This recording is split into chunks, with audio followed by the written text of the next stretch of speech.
Amigos, quero separar um tempinho para falar sobre alguns eventos recentes muito interessantes e que têm profundas implicações proféticas. Vamos tomar um tempinho e dar uma olhada em um vídeo singular que acabou de ser postado na internet. É uma mensagem especial do Papa Francisco a uma convocação cheia de ministros carismáticos e pentecostais. É um apelo por unidade para que se unam e voltem a se juntar à Igreja Católica. É um convite para que sejam um, e penso que isso é muito significativo. Não podemos mostrar o vídeo inteiro, mas vamos postá-lo no site se desejar vê-lo na íntegra. Mas eu quero dar uma olhadinha nele e ressaltar alguns pontos que quero trazer à sua atenção. Vamos em frente, pode escutar. Eu estou convencido de que Deus me trouxe a este concílio de ministro no espírito de Elias. Deixe-me explicar. Se você prestar bem atenção, o espírito de Elias estava sobre João Batista para voltar o coração dos filhos aos pais. Vamos dar uma pausa no vídeo. Ora, alguns momentos vamos estudar uma mensagem pessoal do Papa Francisco, mas para mim, ainda mais interessante é a questão de quem é Tony Palmer. Um indivíduo bem elegante que parece ter uma relação pessoal com o Papa e que foi enviado como representante do Papa. Ele é um mediador. Tecnicamente, ele não é católico, ele é anglicano. Ele tem seu próprio ministério que é especificamente focalizado em trazer unidade às igrejas. E ele não foi só a este congresso de carismáticos, mas ele participa onde ele pode para unificar as diferentes igrejas. Ele faz um trabalho excelente e se apresenta como profeta Elias, para trazer de volta os filhos aos pais e os pais aos filhos. Uma mensagem de unidade banalizando diferenças doutrinárias. Escute-o e vejamos o que você pensa. E de trazer os corações dos pais aos filhos, de preparar o caminho para o Senhor. E sabemos que profecia sempre tem um cumprimento duplo. E sabemos que Elias virá antes da segunda vinda também. E eu entendi que o espírito de Elias é o espírito de reconciliação, de voltar corações um ao outro. Isso é muito importante. Sabemos que nos primeiros 1000 anos houve uma só igreja, chamada a Igreja Católica. A palavra católica quer dizer universal, não quer dizer romana. Católica é, se você é nascido de novo, levante sua mão. Você é católico. Não quero me deter neste ponto porque ele está certo. A palavra católico tecnicamente significa universal. Mas o que você está vendo aqui é que, em passos cuidadosamente pequenos, as distinções entre católicos e protestantes estão sendo destruídas. Vamos continuar. Pegue de volta, redima o que te pertence. Somos católicos.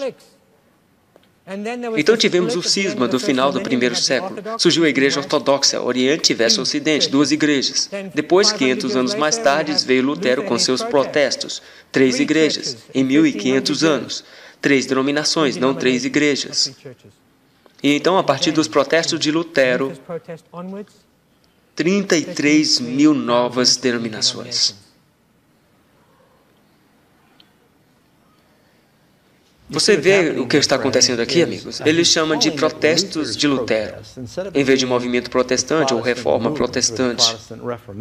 É retratado aqui como uma rebelião dos protestos de um só sacerdote infiel. Mas este, na realidade, foi um movimento baseado em muitas diferenças teológicas. Vamos continuar. Eu cheguei a entender que a diversidade é divina. É a divisão que é diabólica. Eu não sei se você captou a mensagem, amigos, mas é muito significativo e perturbador. Diversidade é maravilhosa, é divina, mas divisão é diabólica. Veja, isto não é verdade. Nem toda divisão é diabólica. A Bíblia nos ensina que a palavra de Deus divide. É mais afiada que qualquer espada de 2 gumes. Jesus disse, não vim trazer paz, mas espada. Paulo diz que devemos sair e ser separados. E quando os apóstolos em seus dias defenderam a verdade, houve uma divisão que aconteceu entre eles e a grande igreja. E assim, nos últimos dias, quando defendermos a verdade, não seremos chamados somente de divisivos, mas também de diabólicos. É verdade o que você estava falando sobre glória, concordo com vocês. A glória que o Pai tinha, Ele a deu a Jesus. A glória era a presença de Deus. E o que é renovação carismática? É quando passamos a sentir a presença de Deus. E Ele disse, eu lhes dou a glória. Razão pragmática, para que sejam um. É a glória que nos une, não as doutrinas. Ele disse que é a glória que nos une, não as doutrinas. Bem, não sei se mencionei isso antes, que o bispo Tony Palmer também é carismático. Ele fala em línguas, ele apoia isso. E o movimento carismático é um movimento muito interessante. Por ser, na verdade, uma forma de espiritualismo, que vem à igreja cristã, de fato, mais ênfase é colocada no espírito que na doutrina. Sabe, mais uma coisa eu pensei que deveria ser dita. Quando falamos sobre quem é Tony Palmer, ele disse à multidão, mas quando minha esposa percebeu que ela poderia ser uma católica e uma carismática e evangélica e pentecostal e ser absolutamente aceita na igreja católica, ela disse que queria reconectar suas raízes com a cultura católica e foi isso que ela fez. Portanto, não há dúvida de qual é o seu objetivo. Ele disse que sua esposa creu que poderia ser tudo isso e se reconectar com a cultura católica. Esse é o objetivo, que todos no mundo cristão se unam dentro da cultura católica ou reconhecendo-a. É a glória. Se você aceita que Cristo está vivendo em mim, que a presença de Deus está em mim, você, isso é tudo que precisamos. Porque Deus vai dar um jeito em todas as doutrinas quando subirmos ao segundo piso. Não se preocupe aqui sobre doutrinas. Nós vamos selecionar todas as doutrinas quando chegarmos ao céu. Porque simplesmente nos amemos um ao outro aqui. Mas doutrina é muito importante. Jesus disse, conhecereis a verdade e a verdade vos libertará. Quando Jesus fez o sermão da montanha, as pessoas se maravilharam de sua doutrina. E então o que vamos fazer? Eliminar o sermão da montanha? Porque devemos nada mais que amar uns aos outros. O que vamos dar um jeito nas doutrinas mais tarde? Esse será o coro que você vai ouvir vez após vez. Pode dar o play. Por isso, a unidade cristã é a base da nossa credibilidade.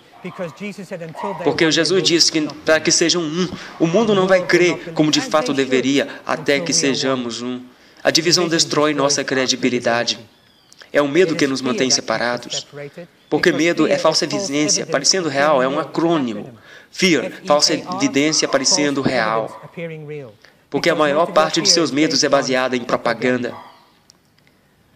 O que estamos, na verdade, ouvindo aqui é que os ensinos da reforma protestante são propaganda que infundem medo. Portanto, é ruim. Não se preocupe com esta propaganda. Ok. Siga em frente. Agora, por que é histórico? Porque em 1999, a Igreja Católica Romana e a Igreja Protestante Luterana assinaram um tratado que deu fim aos protestos. Lutero cria que somos salvos pela graça, pela fé. Somente. Amém? Pequena correção, não foi somente Lutero que cria nisso. Eram dezenas de milhares de cristãos dedicados que queriam ir de volta à Bíblia. Hus, Wycliffe, Tyndale também cria nisso. Todos os grandes reformadores criam, não somente Lutero. A Igreja Católica cria que somos salvos por obras. E por isso os protestos. Em 1999 escreveram isso juntos. Porque nas igrejas protestantes temos muitas salvações baratas. Pessoas nascendo de novo, mas sem qualquer fruto. E pelo fato de não procurar fruto, nem mesmo era o assunto em pauta.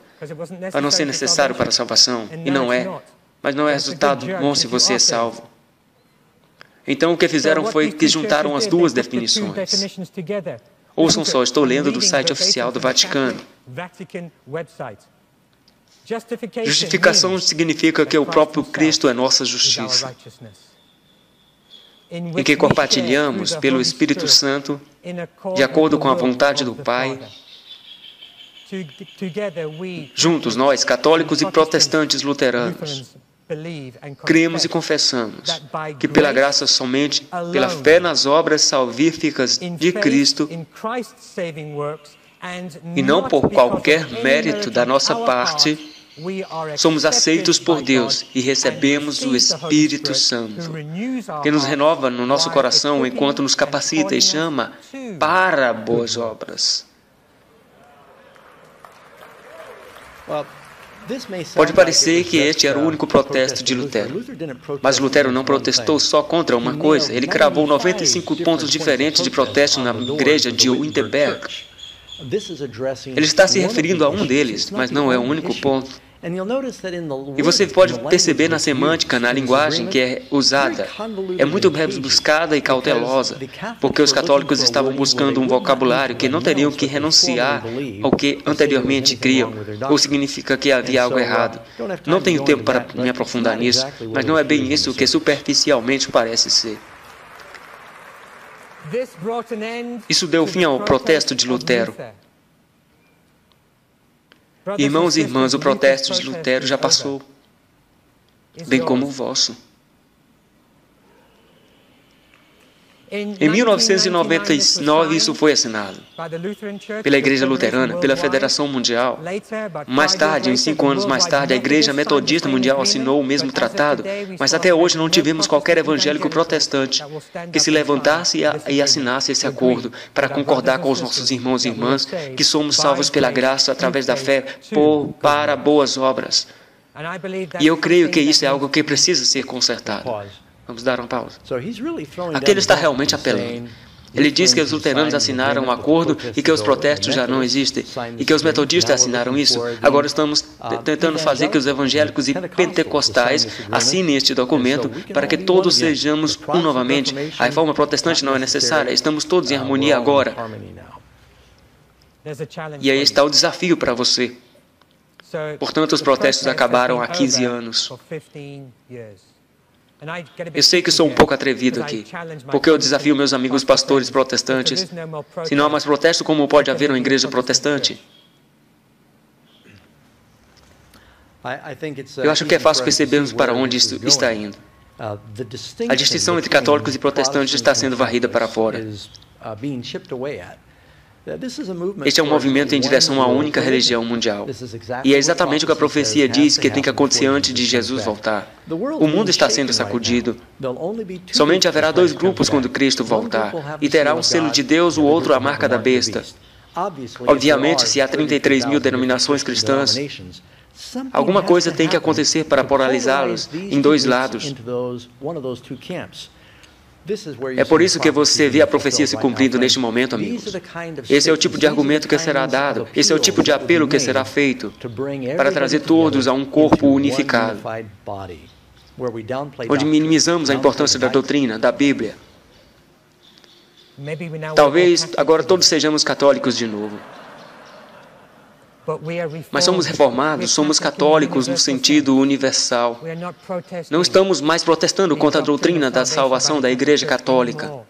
Agora pregamos o mesmo Evangelho. Será que pregamos o mesmo Evangelho? A menos que houve mudanças radicais desde 1999, das quais não esteja informado. Só para lhes dar alguns exemplos das diferenças que levaram à reforma protestante. A Bíblia nos ensina que devemos inclinar perante as estátuas. Este é um dos 10 mandamentos, a lei de Deus faz parte do Evangelho. A Igreja Católica diz que devemos nos inclinar perante estátuas. A Bíblia ensina que todos pecaram exceto Jesus. A Igreja Católica ensina que Maria era sem pecado. A Bíblia ensina que Jesus é o único mediador entre Deus e o homem. A Igreja Católica diz que Maria é co-mediadora.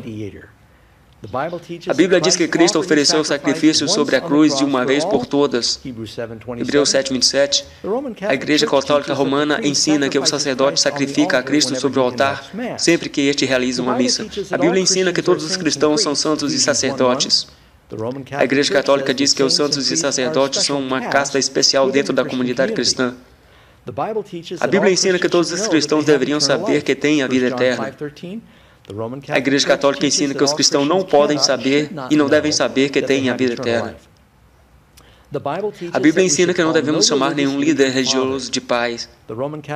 A Igreja Católica ensina que podemos chamar sacerdotes e o Papa de pai. O Bispo Tony Palmer também é chamado de Pai Tony. A Bíblia ensina a não orar em vãs repetições. A Igreja Católica diz que podemos recitar a Ave Maria e o Pai Nosso em vã repetição. A Bíblia ensina a confessar seus pecados somente